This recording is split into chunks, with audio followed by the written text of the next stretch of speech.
Hello. Welcome to episode, am I counting right, 34 of Shelf Analysis. I know it may as well be 340 at this point. If you're joining for the very first time, how are you? This is the hobby that I decided to give myself when lockdown began all of those months ago, and I thought we'd all be locked down for about 3 weeks' time. I'll just talk to a bunch of authors. They're in their houses. I'm in mine. We don't have a lot else to do.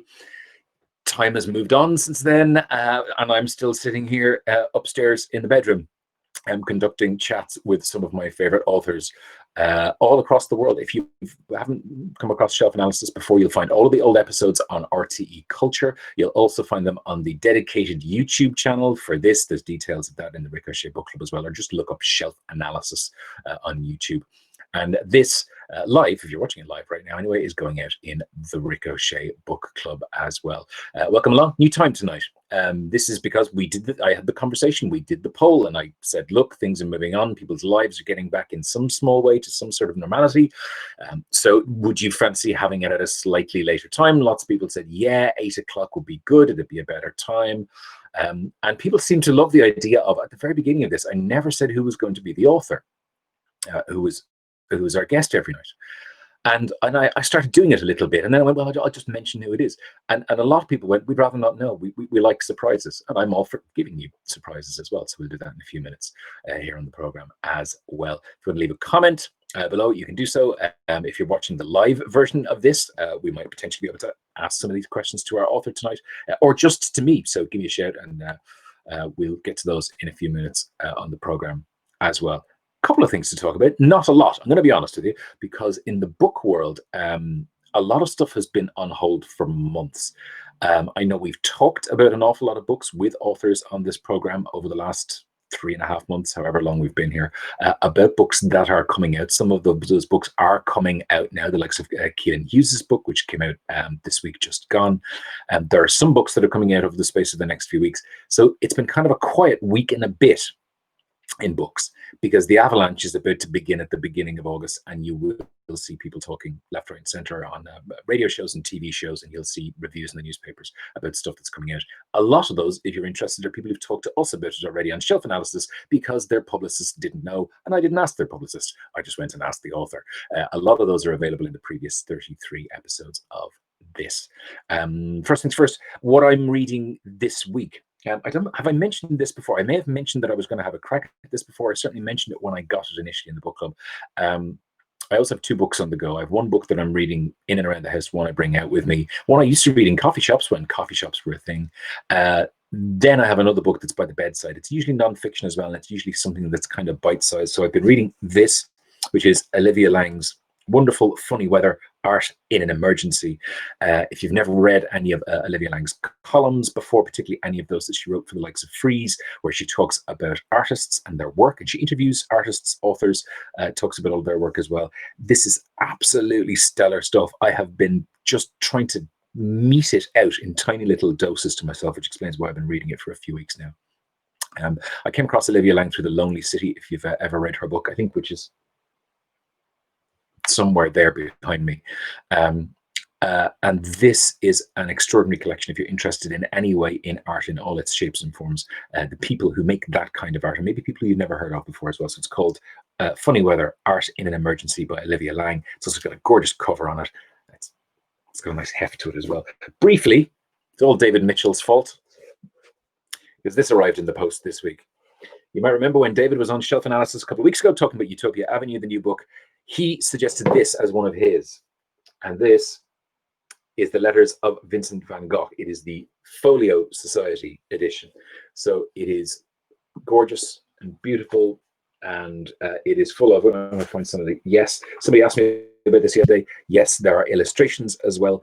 And it is Vincent Van Gogh's letters, mostly to his brother Theo, and an extraordinary collection of bits and pieces about his life, particularly given that at the time he had no sense that he was ever going to be the sort of person that we would be talking about in the year 2020. That arrived during the post this week. That was lovely. Before we get to tonight's guest, our in-house plant, Karina, is always reading a new book every week. I'm not sure what Karina's doing this week. She's downstairs somewhere. Karina, what are you reading? What have we got? Oh, okay. One also suggested by Keelan Hughes in a previous episode, Max Porter's Lanny. How are you doing with that, Karina? How's that going? That's interesting. Okay, and it's something you look like, if that's your bookmark, which I think it is, you're fairly close to the end. You're doing quite well. Are you enjoying it? Yeah. That's a very raucous yes from you. Okay, thank you for that, Karina. Max Porter's Lanny. That's what you're reading tonight. If you haven't seen any of the previous 33 episodes, it's a long story. It starts in episode 1. Don't.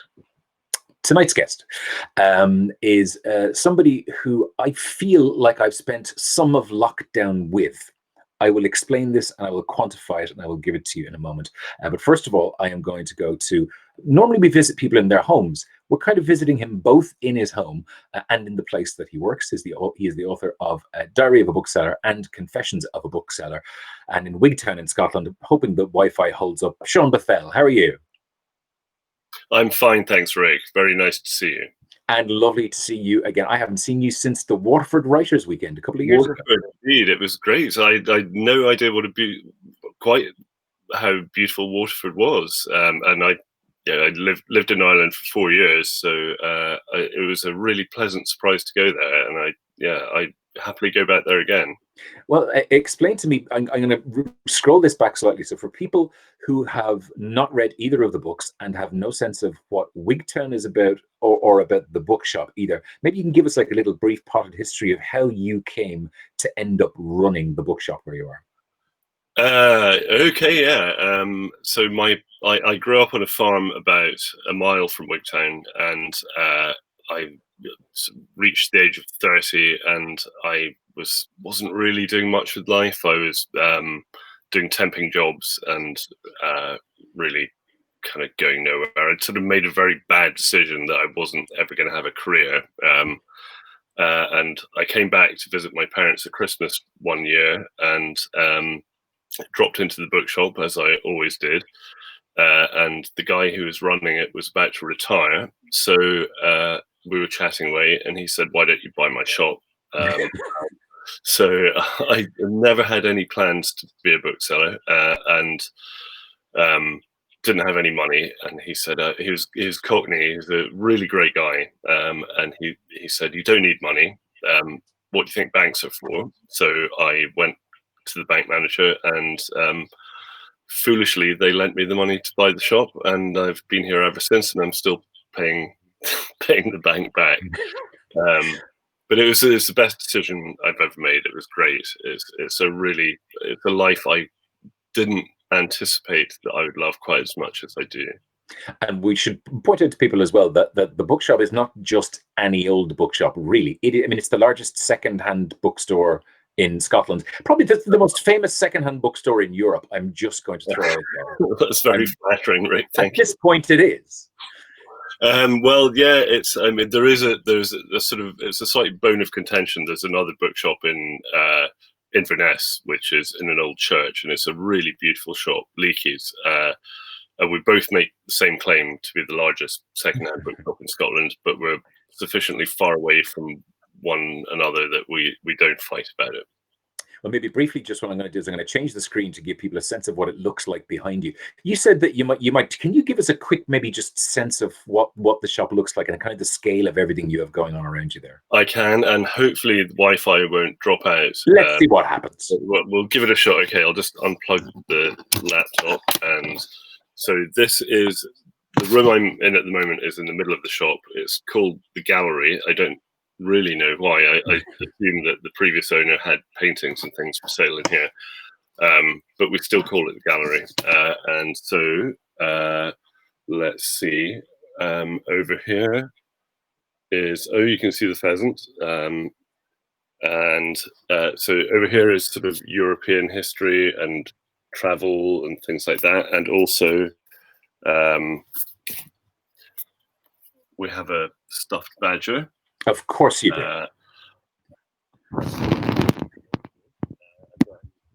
here, exploration and mountaineering and things like that. Then you just mentioned the Folio Society. Oh yeah, okay. Folio Society section. Oh, fantastic. I'm a massive fan of Folio Society books. I think they're absolutely beautiful. So through here we have behind me the erotica section, and in here we have books about railways, and well, mainly about railways. And frequently we find books from the erotica section on the shelves in the railway section because people are covertly reading them. And then in here, this is the Scottish section. Oh, is this the point where we're starting to lose the Wi-Fi? Yeah, I think we're starting to lose the Wi-Fi, Shaun. You can loop back to the best Wi-Fi place. I mean, it's an experiment. It was always going to be worth it. Yeah, I think we're losing. Yeah, we're losing the Wi-Fi. You're going to have to pop back to your original spot. Yeah, because most of what you said in the last 30 seconds just got lost. Unfortunately, the Wi-Fi lost everything, which is disappointing. It'd be terrible if we lost you on the basis of all of that having just happened. Oh, we did. Okay, well, to be honest with you, it's not the first time that's happened in one of these. It's not even the second time it's happened one of these. This isn't even the first continent this has happened on, frankly. As this is live, and I always love this because this is one of the great moments of proving that something like this to you is live. I just have to continue talking until hopefully Shaun turns up again. I knew that if I asked him to go for a wander around the shop, the visuals would be good. I had grave concern that we were going to lose the Wi-Fi because he complains about it in the books frequently. And then I thought I might be left here sitting and talking to you for a while. The good news is that Shaun has a new book to talk about, which we are going to, I'm not sure if anybody's talked about it as of yet. In fact, I don't think he has the cover of it as of yet, but we do have the cover of it here. Will I show you the cover? I mean, while we're killing time, while we're waiting for him to pop back up again. So if you haven't as of yet read Diary of a Bookseller, which is Shaun's original book about his initial journey in becoming a bookseller, I should point out to you as well, the books aren't really about that either. The books are also about Shaun's sometimes fractious relationship with everyone around him, and with the people who he works with him in the bookstore, and with people who bring books in. They're immensely funny books. This is probably better that he's not here while I'm saying this, to be brutally honest with you. And I've spent a fair amount of lockdown in the second book, which is Confessions of a Bookseller, in Wigtown, and I found it immensely relaxing and immensely. You see, you're there, you're back again, Shaun. It's fine. I filled while you were away, sir. Yeah, I just kept saying things. Thanks, I was talking about how great you were, so it's all good and everything's fine. You know what? I can hear you, but you can hear me. I'm oh, okay. Worry. Sorry about that. I knew it was a risk. Yeah, maybe we could do the rest of the shop at the end. We'll have a talk about it at some point. Tell me this, and it's the question I've asked of everybody that we've had on the program so far. I mean, your answer might be slightly different given the nature of the town, but what has the last, kind of 3-4 months been like for you in lockdown? God, it's been.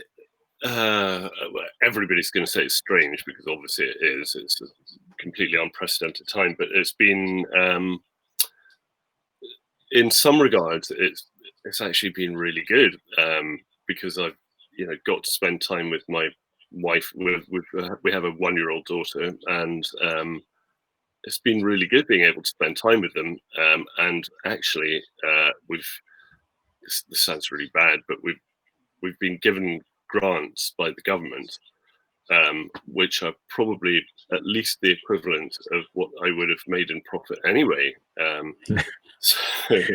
Because we should point out that one of the things you complain about constantly in the books is that you don't really make an awful lot of profit from selling secondhand books anyway. Yeah, I think it's been a real eye opener that the government thinks that I make as much profit as they're paying me in subsidy, but it's all taxable and I'll have to pay it back. But it has been quite interesting having so much time and not having to open the shop. And I don't mind admitting I do miss opening the shop. I didn't think I would, because I know you've read my books, you know what I think. I didn't think you would either. Yeah. But yeah, I miss that contact. I miss people. I miss the shop being open. My thought would be that if obviously this continued in any way further, you would obviously lose out on an immense amount of material for potential future books. Yeah. That has not stopped you in that. I have the picture here, and let me pull it up. You have a brand new book coming out. Is it November? Do I have that right? The 7 Kinds of People You Find in Bookshops. Yeah, I think it's the end of November, and so I think the first book, I had to write something today about all 3 books, and I think in the first book, somebody after it was published said, you're a complete idiot for insulting and making sweeping generalizations about people on whom you depend for an income. And then the second one was, I was even more rude about the people on whom I depend for an income. Wait for this one. If I ever have another customer again, it'll be a miracle after this. And is this told slightly differently? Is this also done in diary form, or is this broken down into types of people? It's not diary format. I foolishly thought I could copy Carl Linnaeus and do a sort of Linnaean classification system of 7 kinds of customer.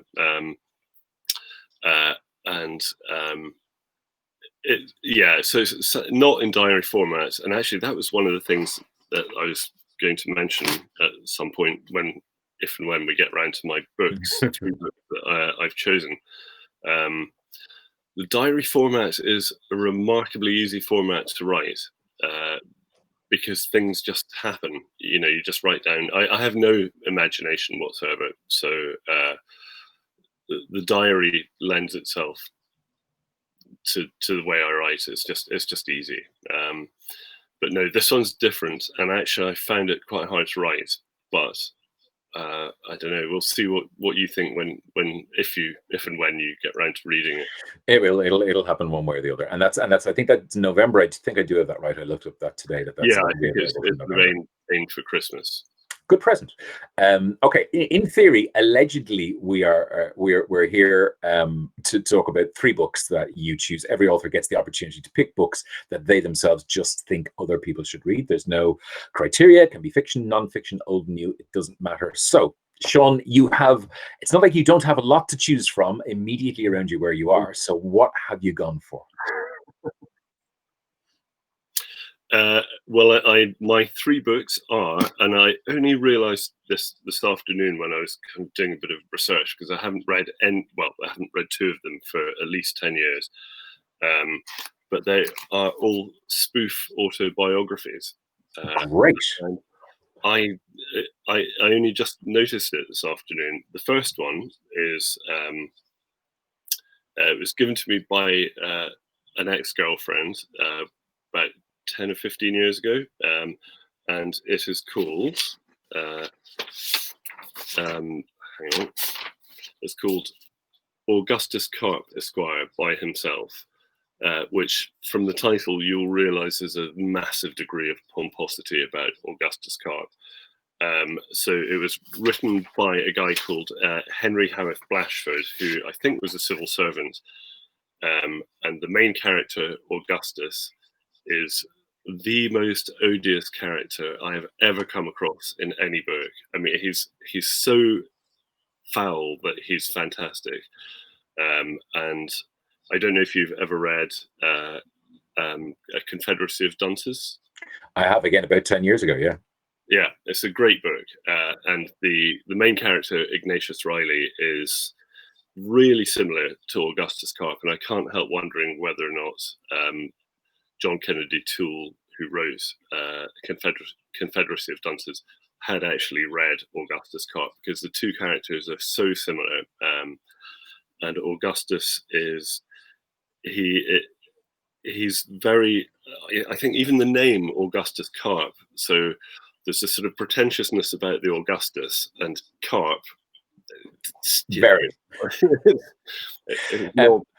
But he obviously has, his parents have or his father in particular is very aspirational and wants him to go to boarding school and whatever. And so Augustus they're a very religious family, and Augustus manages to twist everything into making other people, things he does himself, but if he sees other people doing them, suddenly he manages to find a religious element to it, and so he bribes people, and he's just a horrible, horrible character.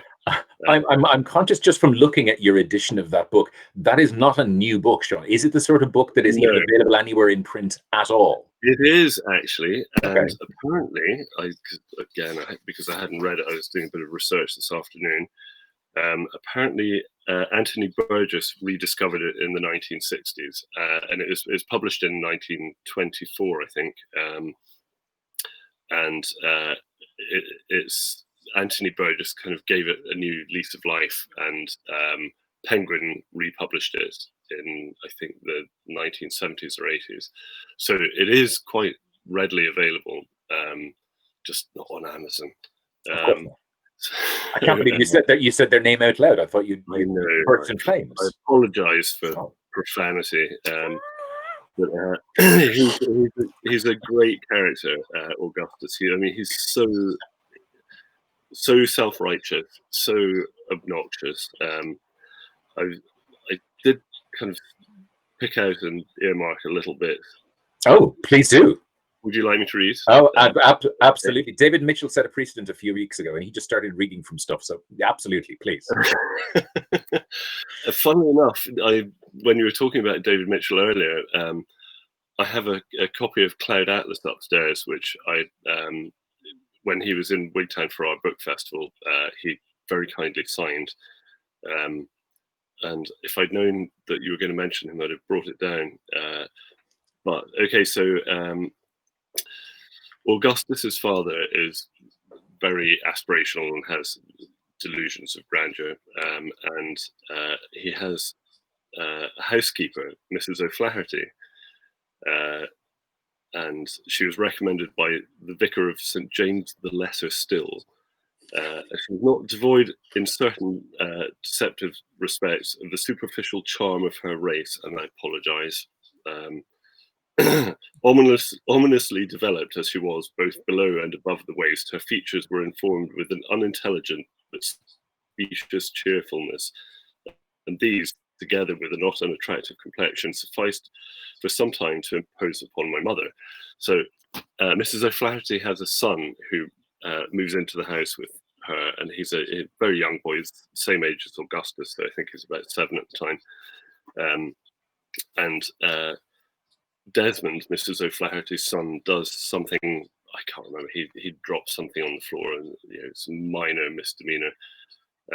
And Augustus's father takes enormous offence and hits Desmond.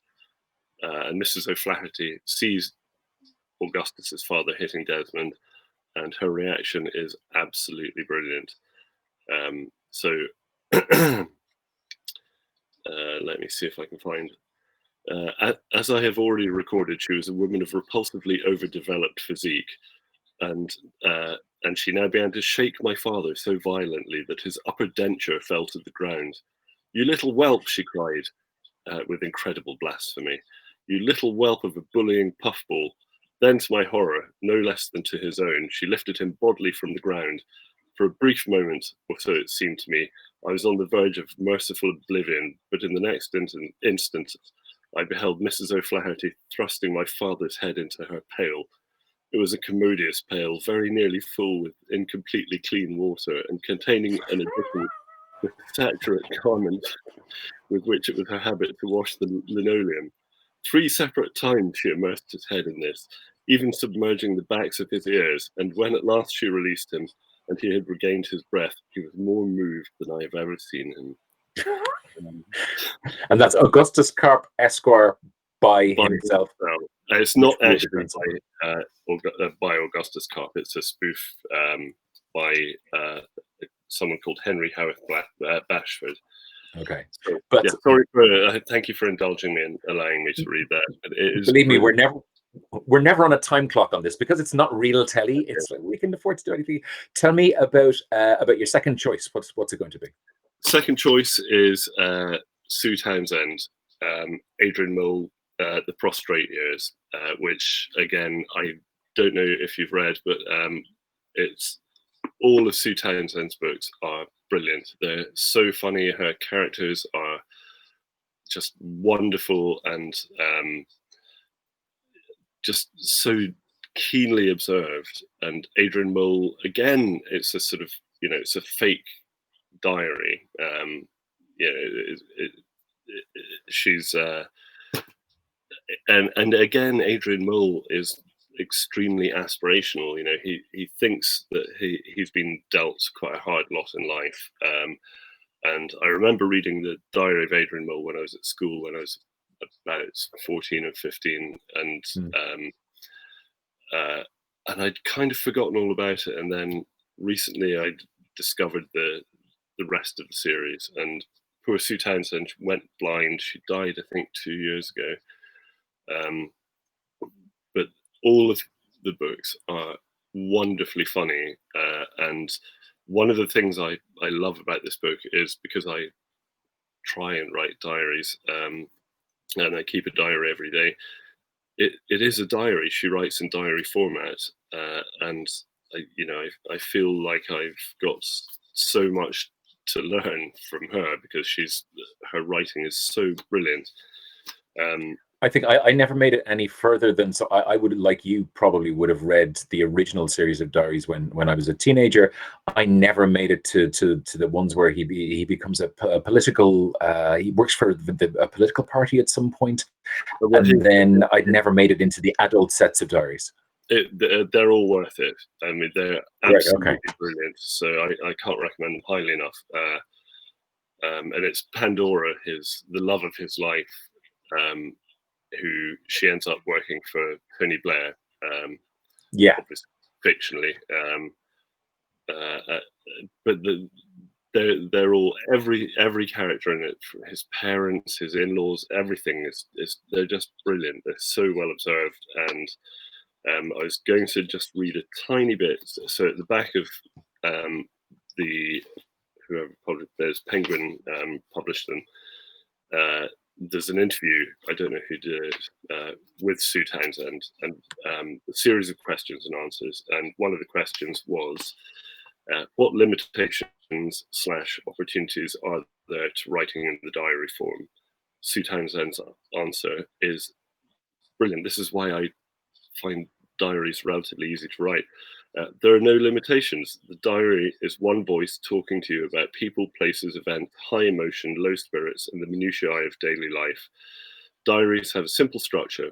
You just plod on day by day, week by week, month by month, until you've written a book. That's it. If anybody out there is interested in writing a book, do a diary. It's everybody's life is different, and you do, or I have been accused of being repetitive, but whose working life isn't repetitive? The same things happen every day. I think it's one of the reasons I enjoy your diaries so much is I enjoy being part of that repetition. That's what's got me through lockdown. It's been fantastic. And that specific Adrian Mole diary you have there is the prostate years, is that right? The prostrate years. Prostrate years. I mean, obviously it's meant to be. He has prostate cancer during the course of the story, but everybody gets it wrong and calls it prostrate cancer. So that's why it's the prostrate years. Even just to the side here, I can see Chandrika has just said in comments, she said, Adrian Mole, ! The book that introduced me to the phrase heavy petting. I took it to really literally mean it and only realized what it meant many years later, which happened to a lot of us with Adrian Mole. Yeah, unfortunately. Okay, book 3, your final one. What's a good number 3 is, and this is a first edition. I don't know if you've come across this book, but The Ascent of Rumdoodle by W.E. Bowman. It's a spoof account of an ascent of a fictional mountain. And W.E. Bowman, I think he was an engineer and had no experience of mountaineering as far as I'm aware, but I think in the sort of world of English literature in the 1930s, 40s, 50s, there were loads of books about bravado and attempts on Everest and things like that. And W. Bowman had obviously read quite a lot of them and just thought, this is crap, and decided to do a parody. And so he invented this mountain, Rum Doodle, and the book is a fictional account of his team trying to reach the summit of Rum Doodle, and it is, again, it's brilliant. Apparently, the mountaineering sort of climbing world was really, really offended by it when it came out. But I'm just trying to think. I made a few notes. Again, I haven't read it for a while. So his team consists of a cook called Pong. So everything that could possibly go wrong goes wrong. But W. Bowman, who takes the role of the narrator, is relentlessly positive about things, even when disaster is completely obvious. And right from the word go, I mean, they're all supposed to meet in, I don't know, Euston Station or somewhere, and they all get on the wrong buses and they all pass each other. And so right from the word go, it's a disaster. So the cook is called Pong, and everybody in the team's constantly getting food poisoning. And the guy who funds the expedition is Sir Hugely Havering. The route finder, they constantly get lost. They never really know where they are. And they're all constantly suffering from altitude lassitude, whatever that is. But the only people that actually seem to manage the expedition at all are the porters. And it's in a fictional place called Yogistan. But the porters are all absolutely fine and just seem to spend their entire time sitting back, twiddling their thumbs and watching these people just make complete arses of themselves. And the main thing that the porters seem to be carrying is cases of champagne. So the team is constantly drinking champagne. It's of course. Yeah, absolutely. It's a really funny book, and it's illustrated, and it's so this is, I'm lucky enough to have a first edition of it. And again, I hate to ask. I hate to ask the question. Readily available if you know where to look. I don't know if it's been reprinted. So people will have to seek it out. Yeah, you'll have to, but not on the other place. Yeah, of course. But that's the only first edition of it I've ever seen, and I just grabbed it straight away and put it on my shelf. So yeah, those are the three books that I would definitely recommend. And it is a bit of a surprise. It came as a surprise to me this afternoon when I was going through them, that they are all spoofs. I don't know, maybe I just like spoof stuff. Speaking of which, if have you ever come across a series called Scott Squad on television? I have not. Now we're recommending TV. Okay, come on. Yeah, sorry, no, I'm going off. Go on. Yeah, Scott Squad is absolutely brilliant. It's a TV series about Scottish police force, based in Glasgow, and I don't think I've laughed so much at anything on television for years. It's brilliant. So yeah, if you're desperate for something to watch in lockdown, Scott Squad is brilliant. Only 34 episodes before somebody thought to talk about television. It's been unusual. No, not at all. I'm conscious as well. This is for the Wi-Fi gave out, but if people do want to see videos of the bookshop and stuff, they can follow the bookshop on Facebook, which is where they'll find you, and you're live there at 5 o'clock, every evening doing a quiz. And if they want to look at your YouTube channel as well, there are videos and the stuff from the Wigtown Book Festival as well. So if people want to get a proper nose around the shop whilst not actually being in Wigtown at the same time, that's probably the best way to do it. Do you know what are you reopening again at some point? Are you reopened already? What's your story?